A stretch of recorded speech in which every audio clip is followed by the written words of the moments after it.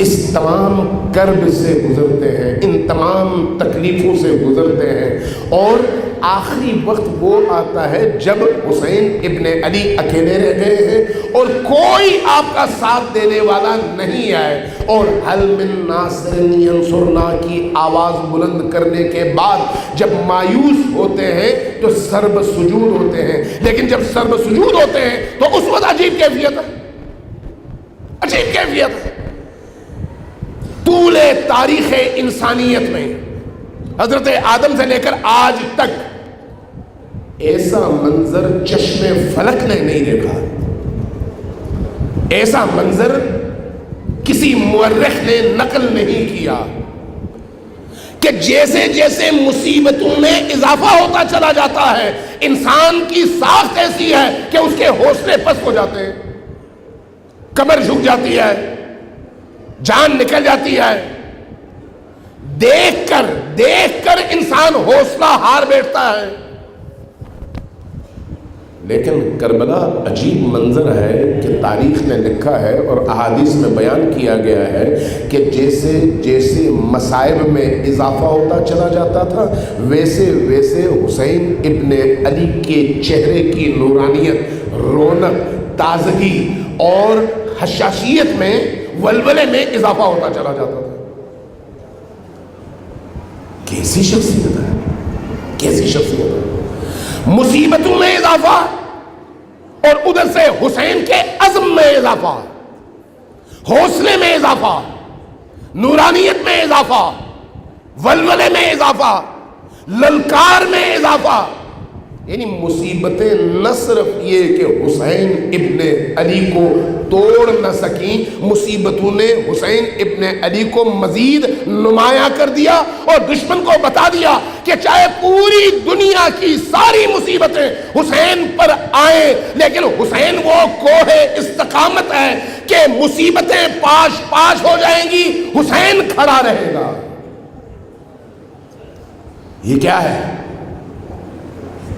یہ وہ روح کی بلندی، فکر کی بلندی، جو انسان اللہ سے جڑا ہوا ہوتا ہے، اللہ سے جڑا ہوا، تو اس کی استقامت میں ذرہ برابر کمی نہیں آتی۔ اس کی وجہ یہی ہے کہ وہ اللہ سے جڑا ہوا ہے۔ جو اللہ سے جڑا ہوگا اس کے عزم میں کیسے کمی آئے گی؟ تو حسین ابن علی کے عزم میں کمی نہیں آئی، اس لیے تاریخ نے دیکھا کہ حسین نے جب سجدے میں سر رکھا، سجدے میں سر رکھا تو کیا فرمایا؟ رضن برضاک، بارلا چونکہ تو راضی ہے اس لیے میں تیری رضا پر راضی اور خوش۔ کتنا بڑا جملہ ہے، کتنی بڑی روح ہے کہ اس سخت ترین مرحلے میں حسین کو اللہ کی رضا چاہیے، اس لیے کہتے ہیں بارلا چونکہ تو راضی ہے اس لیے میں راضی ہوں، چونکہ تو دیکھ رہا ہے اس لیے میں راضی ہوں، تسلیما لامرک، چونکہ تیرا حکم تھا اس لیے میں سراپا تیرے حکم کے سامنے تسلیم۔ لا معبود سواک، بارلا تیرے علاوہ کوئی معبود نہیں ہے، چونکہ میرا معبود تو ہے اس لیے میں صرف تیری رضا چاہتا ہوں۔ تیری رضا کے مقابلے میں پوری کائنات اٹھ کر آ جائے میں ٹھوکر پر رکھتا ہوں، میری صحت پر کوئی اثر نہیں پڑتا۔ لا معبود سواک، یہ ہے عبودیت کی وہ منزل۔ آپ حضرت زینب سلام اللہ علیہا کو دیکھیں، عجیب نہیں ہے کہ اہل البیت کی روح چاہے مرد ہوں چاہے خواتین اتنی بلند، جو موالی ہوگا علی اور آل علی کا، اس کی روح چھوٹی نہیں ہو سکتی، اس کا عزم چھوٹا نہیں ہو سکتا، اس کی ہمت کم نہیں ہو سکتی، اس کی فکر کوتاہ اور محدود نہیں ہو سکتی۔ یزید نے جب حضرت زینب سلام اللہ علیہا کے تیور دیکھے، تیور، ایک سوال کیا کہ یہ بتاؤ کہ اللہ نے تم لوگوں کے ساتھ کیا سلوک کیا ہے؟ بعض لوگوں نے ابن زیاد کے حوالے سے نقل کیا اور بعض لوگوں نے یزید کے حوالے سے. زینب سلام اللہ علیہا نے اس کی آنکھوں میں آنکھیں ڈال کر جلال کے ساتھ علی کے لہجے میں، آپ یہ دیکھیں نا، ایک خاتون ہے، خاتون، ایک عورت، اور اس کی نگاہوں کے سامنے اس کے تمام پیاروں کو ذبح کر دیا گیا ہے. اور کربلا سے لے کر دمشق تک 1500 کلومیٹر کا سفر بے پالا اونٹوں اور گھوڑوں پر سفر کرایا گیا ہے. شہر شہر پھرایا گیا ہے، شہر شہر پھرایا گیا ہے، بستی بستی پھرایا گیا ہے. اور استقبال کیسے ہوا ہے؟ لوگوں نے گھروں کی چھتوں پر بیٹھ کر پتھر پھینکے ہیں، انگارے پھینکے ہیں، گھر کا کوڑا کرکٹ اور کچرا پھینکا ہے، اور ڈھول بجا کر، شادیانے بجا کر جشن منایا ہے کہ یزید کو خوارج پر فتح نصیب ہوئی. اب آپ ذرا سوچئے کہ زینب سلام اللہ علیہا اس ماحول سے گزرنے کے بعد مسجد اموی تک پہنچی ہیں، ان کی ہمت اور ان کے حوصلے کا کیا حال ہونا چاہیے. وہاں پر جب وہ اس طرح سے پکارتا ہے تو جواب میں کیا کہتی ہے؟ کد کیدک وسع سعیک لا تمحو ذکرنا ولا تمیتو وحینا.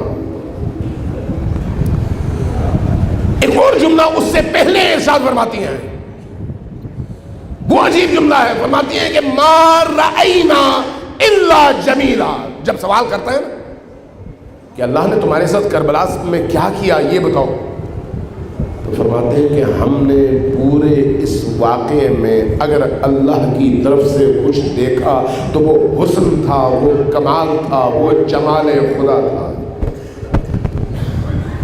ہمیں علی اصغر کی شہادت میں جمال خدا نظر آیا ہے، حسین کی شہادت میں جمال خدا نظر آیا ہے، عباس کے بازو کے کٹنے کے عمل میں ہمیں جمال خدا نظر آیا ہے.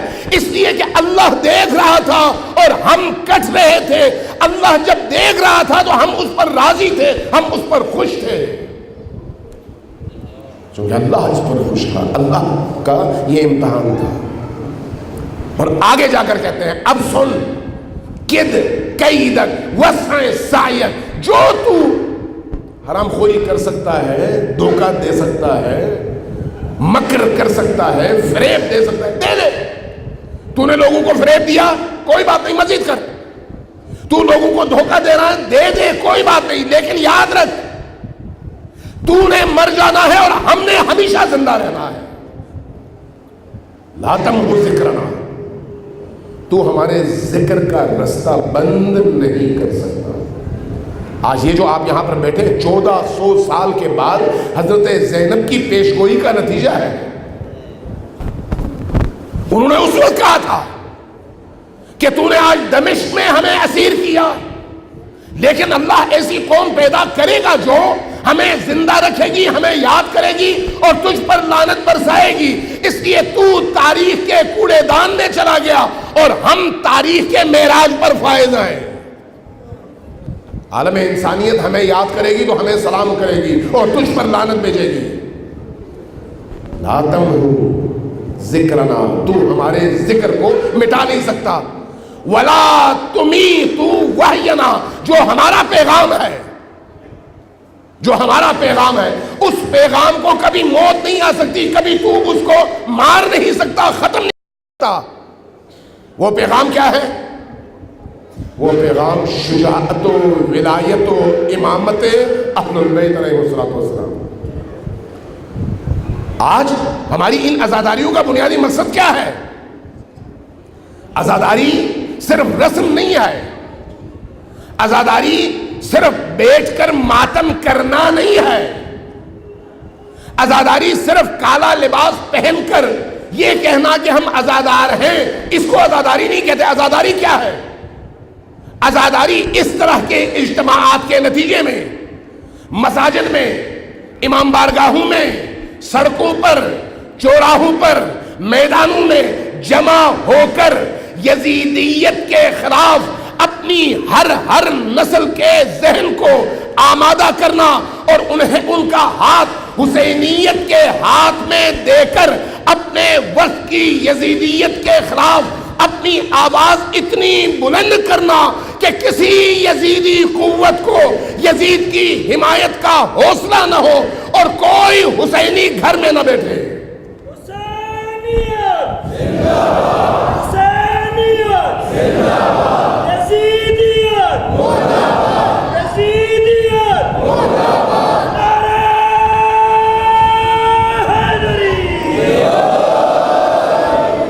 یہی وجہ کہ جتنی بھی یزیدی قوتیں ہیں انہوں نے طول تاریخ میں حسین کے اس ذکر کا رستہ روکنے کی کوشش کی۔ یہی وجہ ہے کیوں؟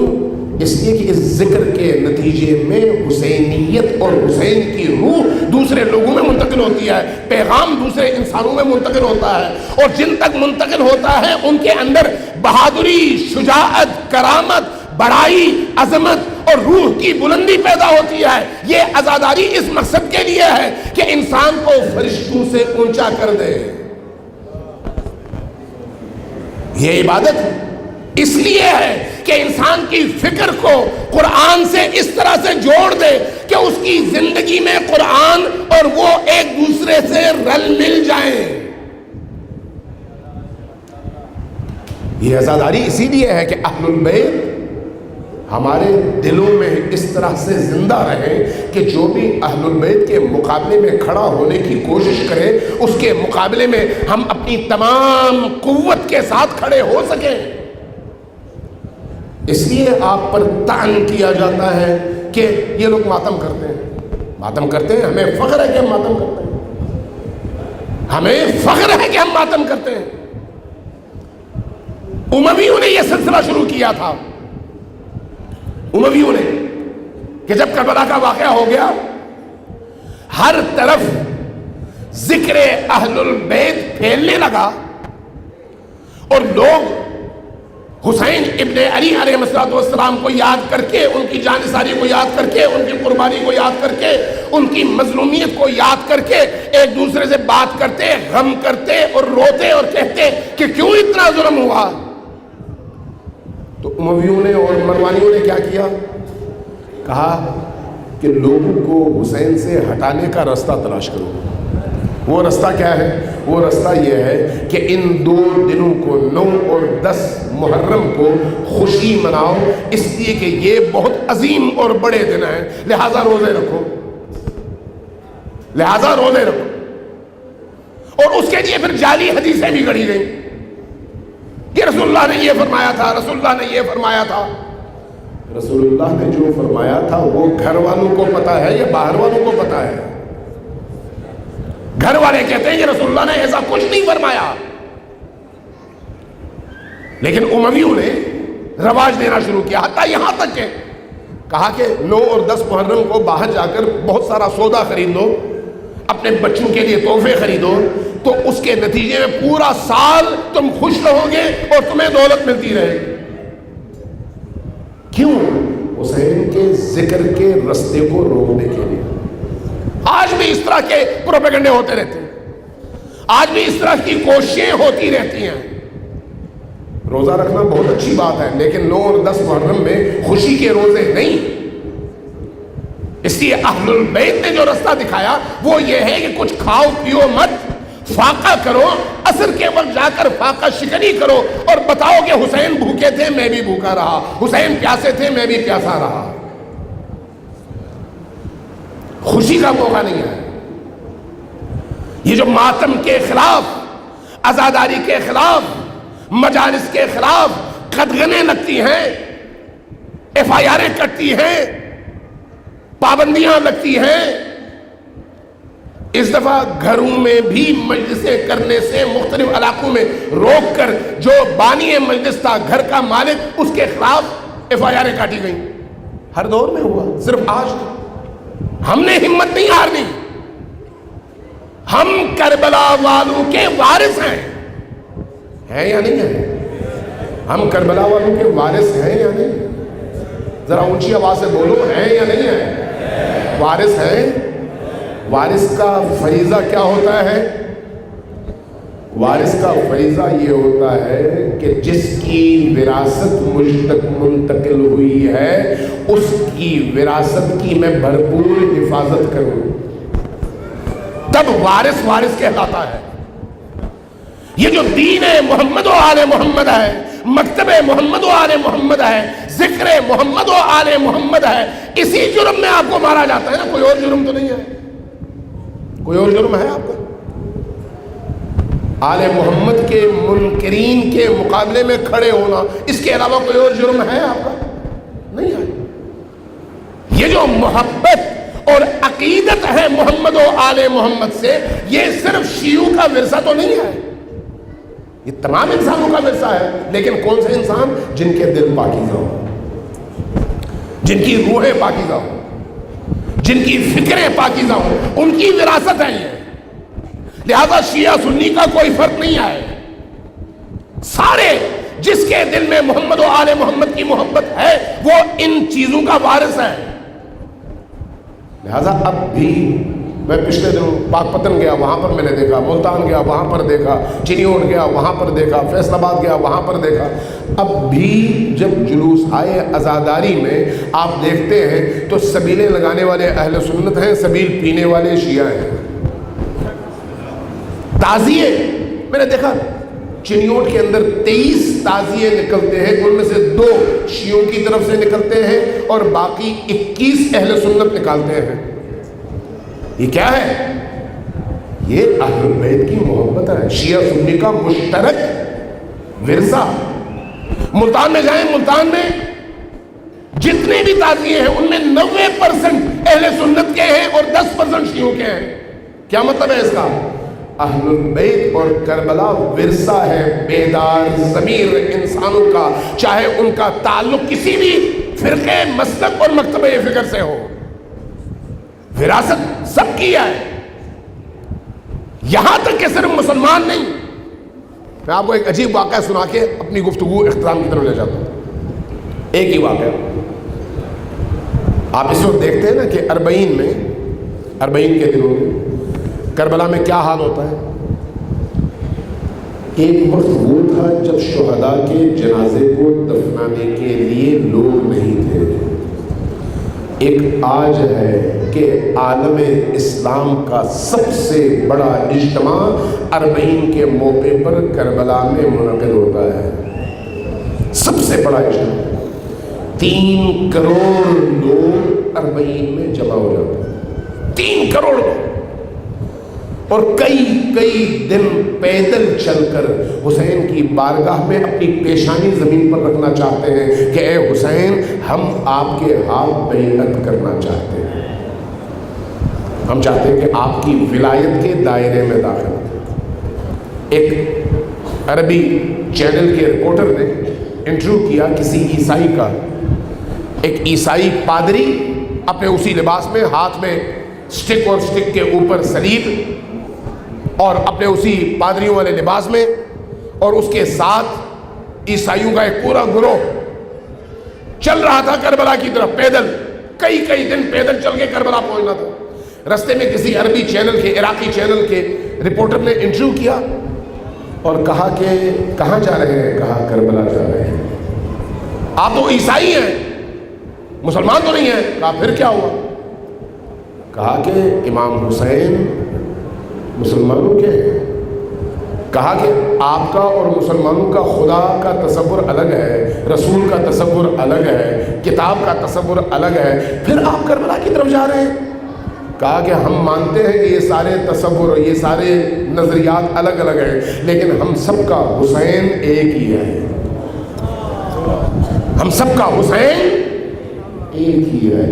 اس حسین کو آج روکنے کی جو بھی کوشش کرتا ہے اس کی قسمت میں فنا اور نابودی ہے، اور جو اس حسین کے دامن سے متوسل ہوتا ہے اور مضبوطی سے پکڑتا ہے اس کو سربلندی اور عزت نصیب ہوتی ہے۔ عراق کی صورتحال دیکھیں، آپ کے سامنے ہیں حقائق، شام کی صورتحال دیکھیں، آپ کے سامنے ہیں حقائق۔ یہ جو لوگ اٹھے تھے داعش کے نام پر، یہ کیوں اٹھے تھے؟ حسینیت کا قلع کما کرنے کے لیے۔ نبی کے دشمن، علی کے دشمن، حسین کے دشمن، زینب کے دشمن، اسی شام میں، اسی دمشق میں ہر طرف سے یلغار۔ مقصد کیا تھا؟ حضرت زینب سلام اللہ علیہا کے آثار کو مٹانا۔ حسین کے فرزندوں نے، حسین کے فرزندوں نے، کربلا کے بیٹوں نے، علی اکبر کے غلاموں نے داعش کا مقابلہ کیا۔ کس انداز میں کیا؟ جانیں دیں، لیکن 1 انچ انہیں مزار زینبی کی طرف بڑھنے نہیں دیا۔ نتیجتاً آج داعش کی تاریخ سوریا اور عراق دونوں سرزمینوں سے ختم ہو چکی، لیکن شہداء زندہ ہیں، دلوں میں بھی زندہ ہیں اور عند اللہ بھی زندہ ہیں۔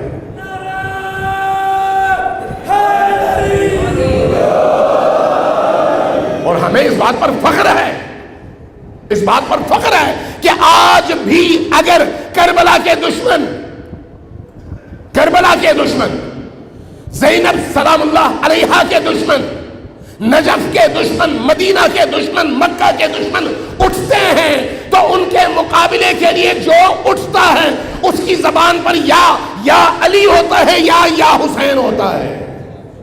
یا سارت الحسین، یا سارت الحسین،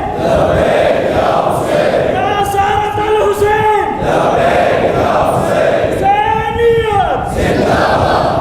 حسینیت حسینیت، یزیدیت یزیدیت، نعرہ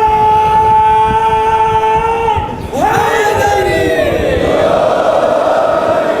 لہذا اس ولولے کی حفاظت کیجئے، اس جوش اور جذبے کی حفاظت کیجئے، اس ایمان کی حفاظت کیجئے، اور اس عقیدے اور نظریے کی حفاظت کیجئے، لیکن ساتھ میں اس درد کو بھی بچائیے جو کربلا کا درد ہے۔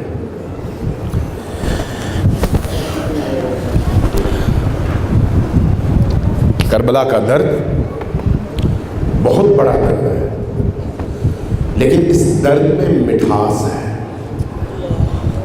ایسا درد جو انسان کو تڑپا دے، اور جب ایک تڑپتا ہوا انسان رو رو رو کر، آنسو بہا کر اپنے رخساروں کو اپنے آنسو سے تر کر کے سجدریز ہوتا ہے تو اس کو سجدے میں جمال خدا نظر آتا ہے۔ اپنے خیمے سے ودا کر رہے تھے اور ایک ایک کر کے ہر فرد سے خدا حافظی کر رہے تھے تاکہ اب شہادت کے لیے آمادہ ہو سکے۔ جب زینب سلام اللہ علیہا سے الوداع کر رہے تھے، بعض مورخین نے لکھا ہے کہ جب الوداع کرنے لگے تو زینب کو اپنے سینے سے لگایا، ماتھا چوما، پیار کیا، اور اس کے بعد کہا کہ زینب میری بہن، مجھے ایک وصیت یاد آ گئی ہے، ایک وصیت یاد آ گئی ہے، ذرا اپنے بازو سے کپڑا ہٹانا۔ جیسے ہی بازو سے کپڑا ہٹا، بوسے دیے بازو کے۔ زینب نے پوچھا بھیا یہ کیا کر رہے ہیں؟ کہا کہ میری ماں فاطمہ نے کہا تھا کہ بیٹا حسین جب کربلا میں رخصت ہونا اپنی بہن سے تو بہن کے ان بازو کا بوسہ میری طرف سے ضرور لینا، اس لیے کہ تمہاری بہن تمہارے بعد جب اسیر کی جائے گی تو اس کے ان بازو پر رسیاں باندھی جائیں گی۔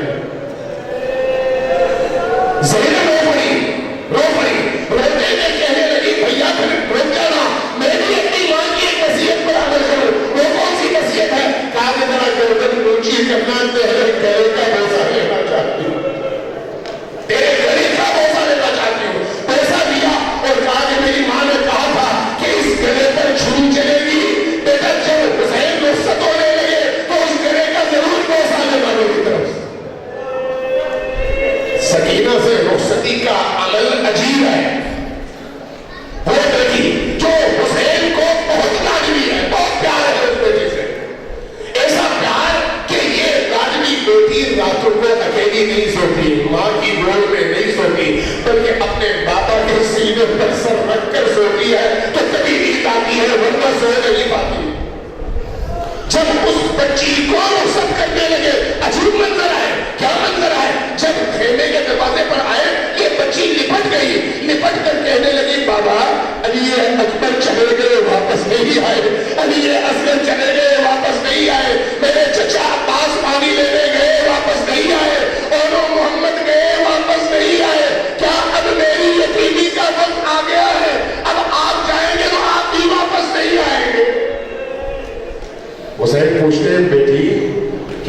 آرزو ہے, کوئی خواہش ہے, کیا بتاتی ہے؟ بابا اگر چند گھونٹ پانی کے مل جائے تو پیاس لگی ہے, اور پیاس لگی ہے. بابا نے اپنے سینے سے لگایا, سینے سے لگا کے کہنے لگی بیٹا کچھ دیر صبر کرو, کچھ دیر, بس تمہیں پانی پلا ہی دیا جائے گا, بس تھوڑا سا وقت رہ گیا. جب یزید کے دربار میں ان اسیروں کو لایا گیا تو وہاں پر یزید نے شمر دلجوشن نگین سے پوچھا کہ کبھی تمہارا دل کبھی تڑپا؟ کہا کہ ہاں ایک منظر دیکھ کر تڑپا تھا. کہا کب؟ کہا کہ جب میں نے یہ دیکھا کہ حسین اپنے خیمے سے باہر آ رہے تھے اور ان کی معصوم بچی نے بابا کو اپنے سینے سے لگایا ہوا تھا اور کہہ رہی تھی کہ بابا پانی چاہیے. دشمن کا دل بھی جلا ہے جب سکینہ سے حسین کو سجو رہے تھے. حسین نے اپنا لباس جنگ سے نکل کیا, سجنہ پر بیٹھے. سجنہ پر بیٹھنے کے بعد اب سجنہ کو جب آگے بڑھانے لگے تو بہت سارے لوگوں نے دیکھا اور بیان کیا ہے کہ سجنہ آگے نہیں بڑھ رہا. حسین کوشش کر رہے ہیں کہ سجنہ آگے بڑھے, سجنہ آگے نہیں بڑھ رہا. پھر کہتے ہیں سجنہ کیا ہوا, کیا اب تو بھی ساتھ چھوڑ دے گا؟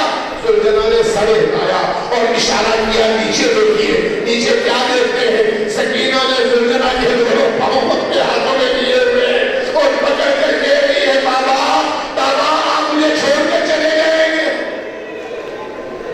اب ذرا شہادت کے بعد والا منظر دیکھیے. شام غریبہ ہے, خود اندھیرا ہے, اگر روشنی ہے تو جلتے ہوئے خیموں کی روشنی ہے, جلتے ہوئے خیموں کی روشنی, جلتے ہوئے خیموں کی روشنی میں ایک عجیب منظر ہے. پانی آیا, اب پانی آیا. جب پانی کا کٹورا اس معصوم سکینہ کے سامنے رکھا گیا تو سکینہ فوراً جو بول پڑی وہ کیا تھی؟ پہلے مجھے بتاؤ میرے پاپا کو کسی نے پانی پلایا یا پیاسا ہی شہید کر دیا؟ میرا بابا پیاسا شہید ہوا یا پھر ان کو دو گھونٹ پانی کے مل گئے تھے؟ حدیث میں مسلم کہتا ہے کہ میں نے عجیب منظر دیکھا. میں نے یہ دیکھا کہ ایک بچی ہے, چھوٹی سی بچی ہے, 4 سال کی عمر رکھتی ہے, اس کے دامن پہ آگ لگی ہے اور وہ بھاگ رہی ہے. جب میں نے اس کو بھاگتے دیکھا, دامن کی آگ دیکھی تو میں بڑا پریشان ہوا. میں بھاگا اس بچی کے پیچھے. بچی نے جب مجھے اس کے پیچھے آتے دیکھا تو ڈر گئی, ڈر کر اور تیزی سے بھاگنے لگی. میں آگے آیا, آگے آگے بچی کو روکا, اس کے دامن کی آگ بجھائی. جب میں نے آگ بجھائی تو اس بچی نے عجیب نگاہوں سے میری طرف دیکھا. گویا کہہ رہی ہے کہ کربلا میں سارے لوگ تو جلانے والے تھے, مارنے والے تھے, تو پہلا شخص ہے جس نے ہمارے دامن کی آگ بجھائی ہے. کہتا ہے, حدیث کہتا ہے کہ میں نے پوچھا بیٹی تم کون ہو؟ کہا کہ میں حسین کی لاڈلی سکینہ ہوں. کہتا ہے میں نے پوچھا کہ بیٹی یہ تمہارے کان کی لوگ پھٹی ہوئی ہے. کہا کہ ان ظالموں نے میرے کان کی بالیاں اس زور سے کھینچی کہ میرے کان کی لوگ پھٹ گئی اور خون رس رہا ہے. میں نے کہا کہ بیٹی یہ تمہارے سر اور کندھے زخمی کیوں ہے؟ کہا کہ انہوں نے نیزے اور بھالوں سے میرا مٹنا اور میرا چادر کھینچنا چاہا تو نیزے کی انگلیوں کی وجہ سے میرا بدن زخمی ہو گیا. کہتا ہے میں نے کہا بیٹی ذرا یہ بتاؤ تمہارے رخسار سیاہ ہے, سیاہی کی وجہ کیا ہے؟ کہا ان ظالموں نے اتنے تمانچے مارے کہ میرے رخسار سیاہ ہے. کہتا ہے میں نے پوچھا کہ بیٹی ذرا مجھے بتاؤ میں تمہاری کیا خدمت کر سکتا ہوں؟ کہا کہ ذرا نجف کا رستہ مجھے بتا دو. میں نے کہا کیا کرے گی؟ کہا کہ اپنے بابا علی بن ابی طالب کی بارگاہ میں جاؤ گی, وہاں پر جا کر شکایت کروں گی اور بتاؤں گی کہ دیکھیے بابا آپ کی بیٹیوں کے ساتھ کیا ظلم کیا گیا. شام غریبہ ہوئی, خیموں کی آگ بجھ گئی. اب زینب سلام اللہ علیہا اکیلی ہے اور کیا چاہتی ہے؟ ایک ایک کر کے بچوں کو جمع کر رہی ہے, ایک ایک کر کے بچوں کو جمع کر رہی ہے. سکینہ نظر نہیں آ رہی, آواز دیتی ہے سکینہ سکینہ کہاں ہو؟